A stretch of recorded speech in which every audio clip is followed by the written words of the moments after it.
হ্যাঁ ব্যান্ডেজ করে দিব তো। নামতে দাও। ব্যথা পাইছো কালকে? কেমনে কেমনে কেমনে ব্যথা পাইছো? ও হাত ঠিক করে দিব যে, হাত ঠিক করে দিব যে। আরেকবার বলো। বন্ধেজ করে দিব যে। তাই একটু নাকটা দাও, নাক দাও, আর দাও। হাতে কি করবো এখন আমি? ও ব্যান্ডেজ করে দিব দে। আর চিনি চিনি চিনি। তাহলে হাতে ব্যান্ডেজ করে দিব যে বাবা। হ্যাঁ কি নাম তোমার বললা যে?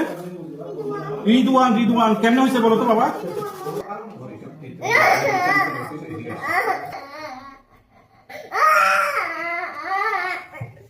কি নাম বলছো যে? রিদওয়ান মোহাম্মদ বলছো যে? ব্যথা কমছে বাবা? হ্যাঁ ব্যান্ডেজ করে দিব তো। নামতে দাও। ব্যথা আছে বাবা এখন? ব্যথা না, সুম্মা দিচ্ছে তারা, আমি ব্যান্ডেজ না দিলে কেমনে হবে? ব্যথা আছে এখন? বলো না। ব্যথা আছে এখন? বলো না ব্যথা আছে? ব্যথা নাই? সরি কুমার ভাই, সরিও বলতে পারে দেখি। সরি বলছো, ব্যান্ডেজ দিতাম। রিদওয়ান বলছো যে? রিদওয়ান মোহাম্মদ বলছো যে? রিদওয়ান